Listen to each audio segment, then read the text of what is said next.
Bonjour tout le monde. Une séparation, ça se prépare.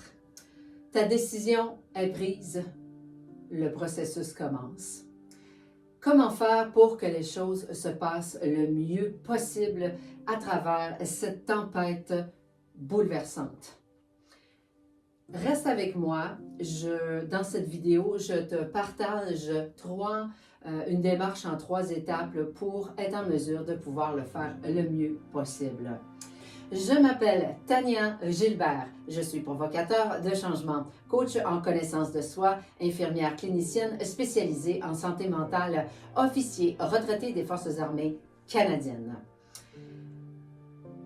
La démarche d'une séparation réussie. Tout d'abord, c'est vraiment important lorsqu'on amorce cette réflexion-là de ne pas inclure au départ le conjoint, les enfants, parce que ça devient là, encore plus le chaos et en fait, c'est que vous risquez de ne pas juger la situation telle qu'elle est ou de la même façon et risque fortement de vous influencer dans vos décisions.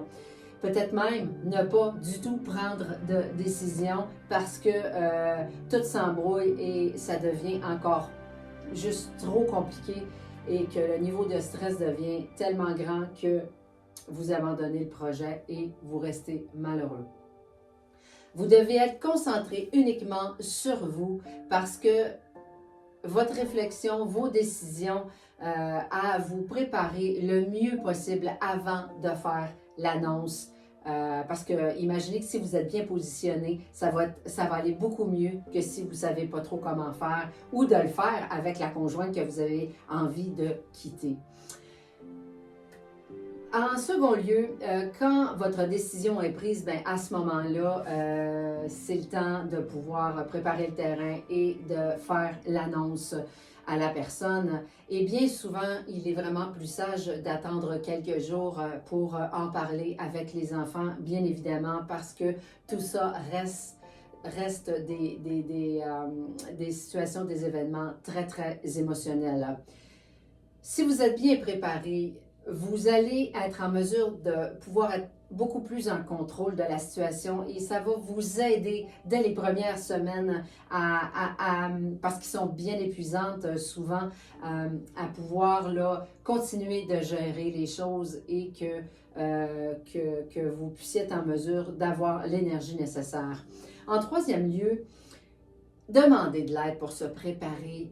Je pense que c'est vraiment un plan génial pour éviter de prendre des mauvaises décisions parce que vous pourriez le regretter par la suite. Parce que vous manquez d'énergie, parce que c'est déstabilisant émotionnellement et le jugement à ce moment-là peut être altéré et on le regrette par la suite. Tandis que quand on a un professionnel pour nous aider, on est en mesure d'éviter ce genre de situation encore plus désagréable. Et parce que vous avez un support, vous avez un encadrement, vous avez à votre disposition des outils et de faire des bilans au fur et à mesure pour réajuster les choses. Vous recevez des conseils d'une personne en fait qui est neutre et qui ne vous influencera pas comme des proches pourraient peut-être le faire parce que parfois ils sont aussi autant émotionnels que nous. Alors ce n'est pas peut-être aidant à ce moment-là. C'est pourquoi, c'est sûr, vous ne pourrez pas tout prévoir, puis les choses ne se passeront pas nécessairement comme vous l'aviez prévu ou souhaité, mais vous allez quand même être en mesure de répondre à vraiment une très belle structure à laquelle vous allez pouvoir vous réajuster au fur et à mesure.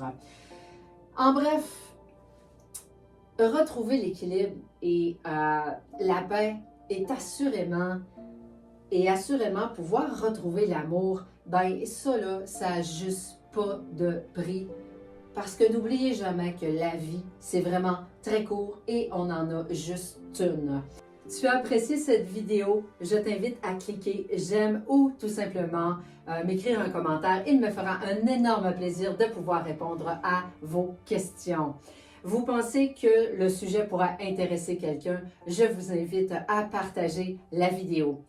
Le sujet vous a plu, vous aimeriez en découvrir davantage, vous pouvez venir me rejoindre dans ma communauté Facebook ou tout simplement de vous abonner à ma chaîne YouTube. Tu veux découvrir un autre sujet intéressant qui touche plus de 200 000 Québécois chaque année. Je t'invite à télécharger mon e-book de l'information gratuit sur la luminothérapie. D'ici là, je vous souhaite du courage et je vous envoie plein d'énergie pour passer à travers si vous êtes en train de vivre une situation difficile. Je vous donne rendez-vous dans une prochaine vidéo. Bye!